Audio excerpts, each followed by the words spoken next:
Parfait, alors bonsoir tout le monde, voilà, nous nous retrouvons ce soir pour la suite de ce cours dans le livre de Shmuel.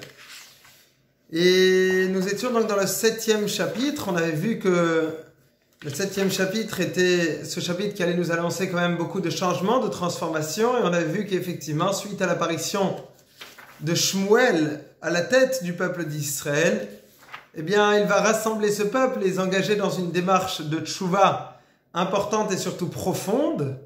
Et par la suite, Shmuel va organiser une certaine forme de grand rassemblement pour pouvoir être l'apogée donc de cette démarche de tchouva dans laquelle il va rassembler l'ensemble du peuple juif, va leur enseigner la Torah, va étudier cette Torah, va les juger pour faire en sorte que ce ne soit pas uniquement une tchouva par la bouche, mais une tchouva dans les actes. C'est-à-dire une tchouva qui permet d'avoir une profonde transformation personnelle dans son rapport à l'autre, dans son rapport à la société, qui a besoin d'être la plus éthique possible. Et Shmuel va donc les rassembler et les Philistins qui voient cela vont interpréter ce rassemblement comme une tentative de soulèvement, comme une certaine forme de remise en cause, de cet équilibre régional que eux avaient établi, c'est-à-dire qu'eux-mêmes avaient décidé que l'équilibre régional, sa traduction, c'était simplement la possibilité pour les Philistins d'avoir gagné la guerre et donc d'entretenir cette victoire-là et donc cette mainmise sur le peuple d'Israël. Et donc les Philistins ne vont pas hésiter à attaquer le peuple juif une fois de plus. Alors là, quand le peuple juif se fait attaquer, eh bien ce qui se passe, c'est assez intéressant. Puisqu'ils vont se tourner vers Shmuel et vont lui dire « S'il te plaît, sauve-nous ». Shmuel va leur dire, il va donc prendre, dans le 9e verset, et on avait vu qu'il prend donc une offrande, un sacrifice, un petit veau. On avait expliqué que ce veau-là, il y avait une double raison, en fait, que Shmuel choisisse un veau, comme pour rappeler le fait qu'un veau, c'est un animal qui est encore jeune, et donc il faut lui pardonner pour des étourdissements possibles. De la même façon, le peuple d'Israël est encore jeune, et il faut lui pardonner pour ses erreurs possibles. C'était donc une des explications que l'on avait vues avec la raison pour laquelle il y a besoin d'avoir un veau aussi. Un veau est dépendant totalement de sa mère, et c'est pour cela que Shmuel veut exprimer vers Dieu cette dépendance profonde du peuple d'Israël, que le peuple exprime cette dépendance en Dieu, et par ce mérite avoir la possibilité d'être pardonné. Alors là, on est donc dans le 10e chapitre, dans le 10e verset du 7e chapitre du Shmuel numéro 1. Vaïsh Shmuel ma'ale ha'ola u'plishtim nigshu la'milchama be'Israël. Vayirehem Hashem be'kol gadol vayamahu al pelishtim vayumem vayinakfu lifnei Israël. Ce qui est très intéressant de voir, c'est que ici, Shmuel est en train de faire son sacrifice et les Philistins ont commencé à attaquer. Alors, rien que cette phrase, elle est impressionnante. Parce que vous allez dire que vous avez quelqu'un qui s'appelle Shmuel, qui a l'espoir, si vous voulez, de l'ensemble du peuple juif qui se tourne vers lui, pour pouvoir réussir à concrétiser, à aider le peuple d'Israël à travers sa prière, va effectivement faire une offrande, faire ce travail vis-à-vis de Dieu, et il voit que les Philistins attaquent, ils montent, ils s'approchent, mais lui, ça n'a pas l'air de le déranger. Et c'est impressionnant. Ça nous montre à quel point Shmuel est dans une confiance absolue dans sa prière et dans sa relation vis-à-vis de Dieu. Il voit les Philistins s'approcher, il voit concrètement la guerre est là. Lui, il a besoin de continuer dans son action. Il va finir tout d'abord son offrande, et c'est seulement lorsqu'il aura fini son offrande qu'il pourra quelque part se concentrer à autre chose, se rendre disponible, si je puis dire même, pour faire cette guerre contre les Philistins. Alors, vous savez que Dieu va répondre, à Shmuel, comme il est dit dans le verset, dans Tehilim, Moshe ve'Aaron bechoanav, ou Shmuel bekoreshemo korim el Hashem ve'u ya'anem, que Moshe et Aaron, Shmuel vont se tourner vers Dieu et Dieu va leur répondre. Et ici, Dieu va répondre à Shmuel avant même qu'il ait eu le temps de véritablement finir sa prière. Et c'est pour cela que le verset numéro 10 continue et nous dit Vayarehem Hashem bekol gadol bayamahu al pelishtim vayehumem vayinagfu lifnei Israël. Dieu va envoyer une sorte de bruit étourdissant, extrêmement fort, puissant, une forme de voix, de son. Et ce son-là va semer la panique à l'intérieur du camp des Philistins. D'ailleurs, si on regarde dans l'histoire, ce sont on va pouvoir le retrouver plusieurs fois dans l'histoire, entre autres avec l'Égypte au moment de la plaie de Barad, qu'il va y avoir non seulement le Barad, mais aussi ça va être accompagné d'un bruit immense et terrifiant. Et effectivement, c'est ce que l'on va voir ici aussi, avec ce bruit terrifiant que Dieu va envoyer vis-à-vis des Philistins, avant même que Shmuel ait réellement fini sa prière. Et effectivement, c'est ce que l'on va avoir donc ici, qui va déjà semer la panique à l'intérieur des Philistins. Verset 11. ויצאו אנשי ישראל מן המצפה וירדפו את פלישתים ויקום עד מתחת לבית קר. Et là on nous dit que les Juifs, qui eux, bien sûr il faut se rappeler, étaient rassemblés à Mitzpah, parce que c'était l'endroit dans lequel Shmuel les avait rassemblés, ils vont donc partir de ce point-là, retrouver les Philistins, les attaquer, et surtout en fait c'est pas seulement les attaquer, c'est les poursuivre dans leur fuite. Les Philistins sont déjà complètement en déroute, suite à ce bruit immense. D'ailleurs, certains commentateurs vont nous dire que ce bruit était accompagné aussi d'une sorte de colonne de feu qui va traverser, qui va passer au milieu des Philistins, et que même d'autres commentateurs vont nous dire que c'était des bruits qui n'étaient audibles que par les Philistins et pas par le peuple d'Israël. Ce qui est sûr, c'est que le peuple juif n'a besoin, entre guillemets, que de finir le travail et de se retrouver donc à poursuivre les Philistins. Verset 12. ויקח שמואל אבן אחת וישם בין המצפה ובין השן ויקרא את שמה אבן העזר ויאמר עד הנה עזרונו השם. Shmuel va prendre une pierre et va l'ériger comme monument. Il va l'ériger comme monument, comme pour dire jusqu'ici Dieu nous a aidés. Alors c'est intéressant, pourquoi? Parce que il va mettre cette pierre ויקרא את שמה אבן העזר. Alors certains veulent dire que Even HaAzer ici fait référence à Even HaEzer, la dernière guerre qu'il y a eu à l'intérieur du peuple d'Israël. Je vous rappelle qu'effectivement, on vient de finir avec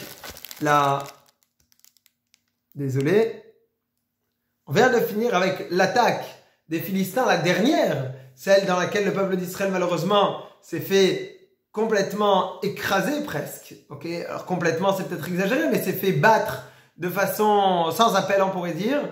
Alors c'est pour rappeler et dire regardez bien, vous peuple d'Israël, et faites cette comparaison. Rappelez-vous que regardez la différence entre ce qui vous a emmené dans le passé vers cette défaite et ce qui aujourd'hui vous emmène vers la victoire. C'est cette proximité vis-à-vis de Dieu. Maintenant, en dehors de cela, Shmuel, d'après certains, est en train de mettre cette pierre à l'endroit dans lequel le peuple d'Israël a commencé à rentrer quelque part dans l'histoire. Dans cette histoire, dans cette bataille. Comme pour dire, regardez bien, la déroute des Philistins jusqu'ici s'est faite toute seule, sans que vous n'ayez besoin d'intervenir du tout. À partir de ce moment-là, de cet endroit précis, oui, vous allez aussi ajouter cette poursuite qui va grandir, qui va concrétiser, qui va finaliser la défaite des Philistins. Mais rappelez-vous bien que jusqu'à cet endroit, vous n'avez rien fait. Parce que lorsque vous comprendrez que jusqu'à cet endroit qui était le point de départ de la déroute des Philistins, vous n'avez rien fait, eh bien vous aurez la possibilité de pouvoir réussir à réveiller à l'intérieur de vous cette confiance en Dieu, que même lorsque dans la deuxième partie vous allez faire, rappelez-vous que ce n'est pas vous qui faites. Même dans la deuxième partie, lorsque vous allez intervenir, rappelez-vous que ce n'est pas vous. Alors, désolé, je croyais vous avoir perdu. On continue. Et on voit que Vaikanu, verset 13, Aplishtim velu yasefu od lavo bigvul Israël vatiyi ad Hashem aplishtim kol yemei Shmuel. Et là, le texte a envie de nous faire une certaine forme de conclusion et de nous dire, regardez, il y a un retour au calme. Il y a un retour en calme qui va durer, okay, qui va rester, qui va s'installer là maintenant, avec les Philistins qui vont comprendre comment est-ce que ça fonctionne à partir de maintenant et vont arrêter d'attaquer le peuple d'Israël pendant tout le temps où Shmuel va être le responsable officiel, si on peut dire, du peuple d'Israël. Pourquoi je dis officiel? Parce que si on avance par la suite, on va voir que Shaoul va arriver, et après il va y avoir à nouveau des attaques des Philistins, mais on va dire que le moment de règne de Shmuel, bien que ce ne soit pas complètement un règne puisque Shmuel ne va pas devenir roi, mais le moment dans lequel il va diriger le peuple d'Israël, il n'y aura pas d'autres attaques de la part des Philistins qui quelque part auront enregistré d'une façon suffisamment claire cette leçon et vont laisser le peuple juif tranquille. Alors, à partir de cet instant, Vatashovna et Harim asher lakro plishtim ba'et Israël. Le verset a envie d'appuyer sur le fait que, au final, il y a encore plus que cela. C'est non seulement que les Philistins vont arrêter d'attaquer le peuple juif, mais en plus de cela, les villes qui avaient été prises par les Plishtim vont être récupérées pour le peuple d'Israël. Me'ekron ve'ad Gat ve'et Gvul yitzil Israël miyad Plishtim ve'yishalom ben Israël ou ben Eber.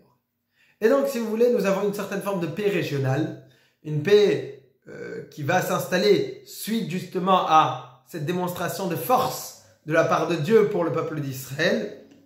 Et on avance donc au 15e verset qui nous dit « Vaishpat Shmuel et Israël kol yemei chayav ». Là, Shmuel arrive et va donc se pouvoir s'adonner à son occupation principale de façon totale, parce qu'il n'aura plus besoin de mener des guerres pour le peuple juif. Et comment est-ce que cela va se traduire? Cela va se traduire par le fait que Shmuel juge le peuple juif pendant toute sa vie. Alors on continue. Je fais exprès de continuer encore un tout petit peu. On nous dit Valach midei shana veshana vetzava Betel va Gilgal va Mitzpah veshafat et Israël et kol hamkomot haele. Et tous les ans, il faisait le tour de la terre d'Israël et jugeait le peuple juif dans tous ces endroits-là. Utshuvato aramata kisham beto, il revenait à Arama parce qu'ici était sa maison. Sham shafat et Israël, et là-bas il jugeait le peuple juif. Veiven sham mizbeach lachem, et c'est là-bas qu'il construit un autel pour Dieu. Alors pourquoi je fais exprès de lire ce 15, 16 et 17e verset d'un coup? Parce que déjà, il y a une première chose qu'il faut remarquer, c'est que le verset nous répète à 3 reprises que Shmuel juge le peuple juif. Pourquoi est-ce qu'on a besoin de le répéter à 3 reprises que Shmuel juge le peuple d'Israël? Eh bien, ici il y a 3 parties.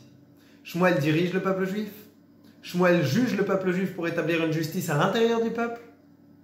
Et Shmuel va prier, et donc va leader le peuple d'Israël, va défendre le peuple d'Israël devant Dieu. C'est les 3 donc répétitions de ce terme-là de justice, si vous voulez, que Shmuel est en train d'exprimer, que le texte est en train d'exprimer ici, pour nous rappeler ces 3 pans de l'action de Shmuel pour le peuple d'Israël. Mais, si vous remarquez bien, Ishmat et Israël kol yemei chayav. Ici, Shmuel a donc besoin de consacrer la majeure partie de sa vie, toute sa vie même d'après le texte, pour pouvoir juger le peuple juif. Le problème, c'est que quand on rentre un petit peu dans les détails, et que l'on va voir combien est-ce que de temps Shmuel va vivre en tout et pour tout, si vous remarquez bien, Shmuel va vivre en tout et pour tout 52 ans. 52 ans de vie de Shmuel. Shmuel va mourir jeune. Maintenant, dans ces 52 ans, vous avez besoin quand même de retirer beaucoup de temps. Déjà, Shmuel arrive devant Élie, dans sa jeunesse, à l'âge de 2 ans. Donc il ne nous reste plus que 50 ans. Ensuite, pendant presque 40 ans, il va servir Élie. C'est-à-dire qu'il va le servir, il va apprendre, il va étudier de sa Torah avant de pouvoir prendre quoi que ce soit comme poste officiel. D'ailleurs, vous vous rappelez dans les premiers cours que Shmuel ne va prendre aucun poste officiel tant que Élie est encore en vie.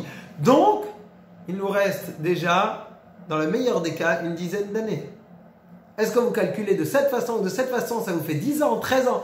Concrètement, vous avez à peine 10 ans et le texte nous dit, comme si de rien n'était, mais Shafat et Israël, Maishpot Shmuel, je m'excuse, et Israël, kol yemei chayav, Shmuel va juger le peuple d'Israël toute sa vie.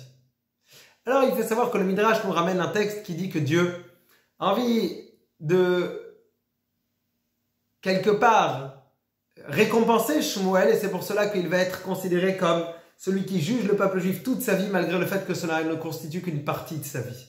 Et on va voir tout de suite pourquoi est-ce que Shmuel mérite une récompense pareille. Ça va arriver. Mais en attendant, je vous propose une seconde réponse.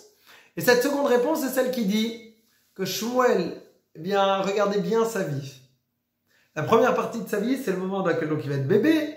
Et surtout après, lorsqu'il va se retrouver devant Élie, il va apprendre toute la Torah de Élie. Ah. La dernière partie de sa vie, c'est après que Shaoul soit devenu le roi d'Israël, mais que Shmuel va continuer à prier et à intercéder en faveur du peuple juif. Et au milieu, nous avons donc cette période dans laquelle Shmuel est véritablement le juge du peuple juif. Dieu est en train de dire ici que lorsque le texte nous ramène que Shmuel va juger le peuple d'Israël pendant toute sa vie, eh bien lorsque Shmuel juge le peuple d'Israël pendant toute sa vie, c'est parce que l'on est en train de prendre en considération le temps de préparation, de formation de Shmuel, comme un moment dans lequel, effectivement, Shmuel va pouvoir être celui qui s'occupe déjà à ce moment du peuple d'Israël. C'est impressionnant comme il est. Ça veut dire que Shmuel, chaque moment dans lequel il va se former pour devenir par la suite, c'est considéré comme s'il est déjà au service du peuple d'Israël. Parce que sa préparation est nécessaire. Ici, c'est une idée exceptionnelle. C'est-à-dire que l'on a besoin de voir dans toute personne qui se prépare à rendre un service ou autre, comme quelqu'un qui est déjà présent à l'intérieur de ce service, qu'il est déjà actif, qu'il a déjà mis cela en place. Et donc, l'étudiant qui prépare pour pouvoir servir son pays est déjà dès le départ en train de servir son pays. Celui qui va être à l'armée et qui va être dans ses premiers mois de service, lorsqu'il va faire sa première formation, eh bien, il doit être considéré comme un soldat à part entière. Un sage d'Israël, Shmuel, qui certes ne va être sage d'Israël que pendant peut-être 10 ans sur sa vie de 50 ans. Mais toute sa vie est considérée comme le moment dans lequel il va servir Dieu. Pourquoi? Parce que c'est toute sa vie qu'il prépare cela pour pouvoir par la suite devenir le Shmuel que l'on va connaître. Ah, vous allez me dire, mais peut-être que pendant les 40 ans, on pouvait le considérer comme quelqu'un d'un petit peu, presque, je m'excuse du terme, mais pas très utile. Celui qui, au final, n'est rien d'autre que l'élève de Élie, celui qui ne prend aucune responsabilité, aucune fonction. Oui. Mais à la fin, on considère que toutes ces années-là sont considérées comme des années de pur service pour le peuple d'Israël. Pourquoi? Parce que si vous voulez avoir un Shmuel du calibre qu'il va avoir par la suite, pendant les 10 ans dans lesquels il va juger le peuple d'Israël, eh bien, vous ne pouvez pas faire fi des 40 ans de formation qui ont précédé cela. Et c'est un package. C'est un tout. On avance. Et là, on nous dit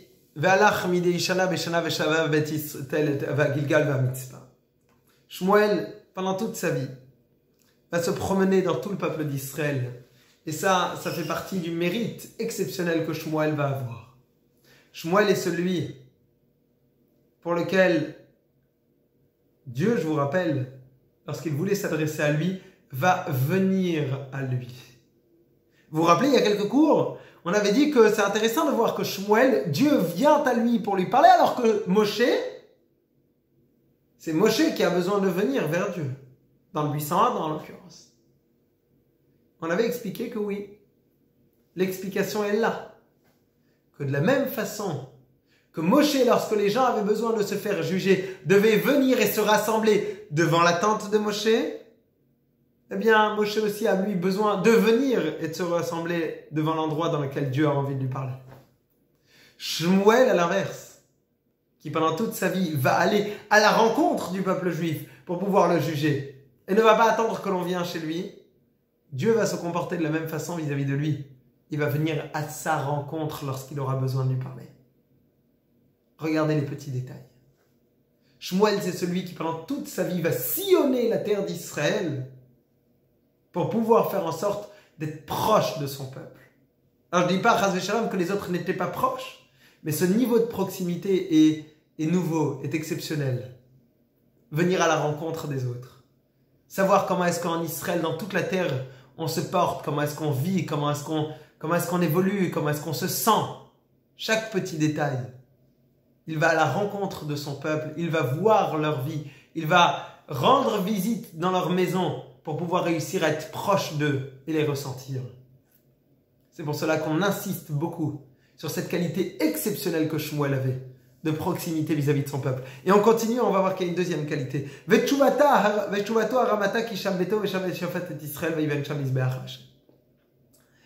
Et Et on nous dit, lorsqu'il revenait à Rama, c'était là-bas sa maison, et le Talmud nous dit que ce verset n'est pas très compréhensible, parce qu'on est au courant qu'il habite ici. Mais, ce qu'on apprend de cet endroit, c'est qu'en fait, Shmuel, en dehors de parcourir la terre d'Israël du matin au soir, il parcourait la terre d'Israël avec ses affaires.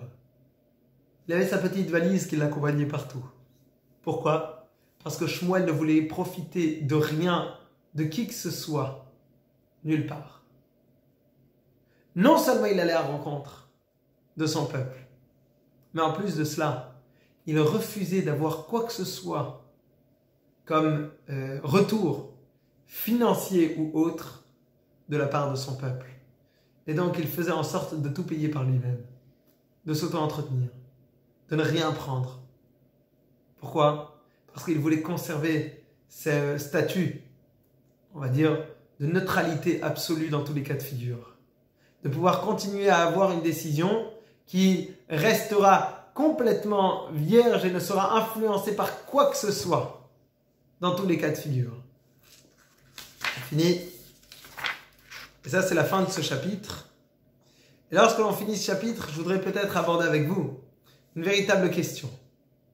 On dit qu'effectivement, il ne va profiter de rien. Le problème, c'est savoir, est-ce que c'est positif pour un tzaddik de ne rien recevoir de la part des autres?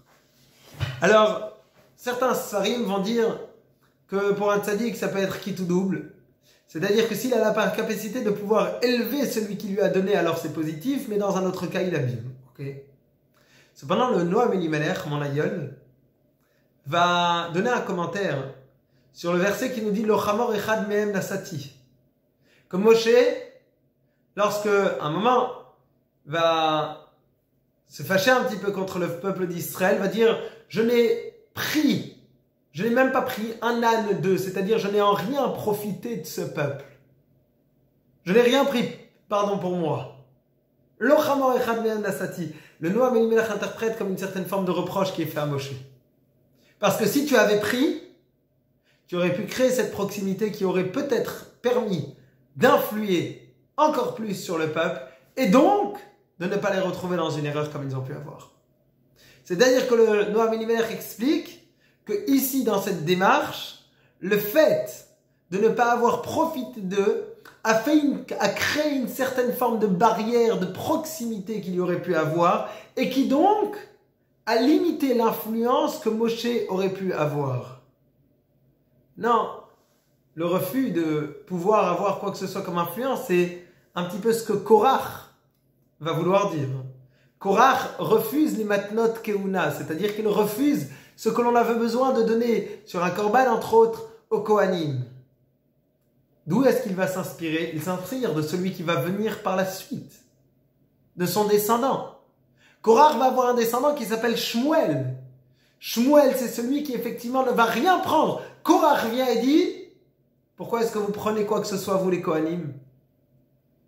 Vous ne devriez rien prendre, la preuve. Shmuel qui viendra dans le futur et qui ne prendra rien. Sauf que Korach avait fait une erreur. Parce que ce comportement de Shmuel, à l'extrême, n'est peut-être pas un comportement duquel nous devons tous nous inspirer. Attention, cela ne veut rien dire qu'il était négatif, Chas v'Shalom. Mais c'était un comportement qui pouvait être particulier à Shmuel. Pourquoi? Parce que rappelez-vous que Shmuel est en train d'arriver suite à une histoire. Une histoire de Eli, le Kohen Gadol, qui avait 2 enfants. Et ces 2 enfants, eux, étaient des Kohanim et prenaient peut-être un petit peu trop. Prenaient alors qu'ils prenaient de la mauvaise façon. D'une façon qui a fait du Chilul Hashem, qui a désacralisé le nom de Dieu.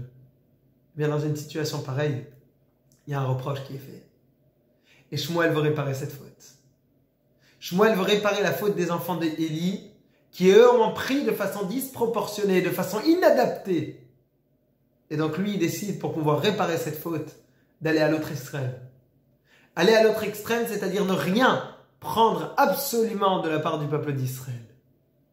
Bien, dans cette situation, c'est la raison pour laquelle Shmuel va pouvoir se permettre ce comportement extrême de ne rien prendre, de ne pas profiter du tout de ce qui lui revenait. Au final, du matin au soir, il travaille pour le peuple d'Israël.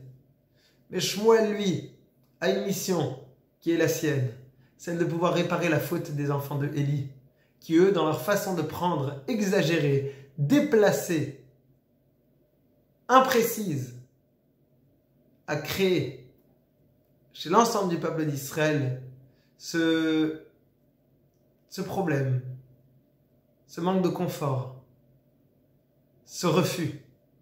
Et je pense qu'on devrait peut-être conclure ce cours en se rappelant que même lorsque nous avons besoin de pouvoir recevoir de la part de ce que le public va mettre, que ce soit pour un fonctionnaire, que ce soit pour n'importe quelle personne qui est en train de donner un service à la communauté, à l'ensemble, au peuple, rappelons-nous que dans toutes ces situations, nous devons faire extrêmement attention à être très vigilants.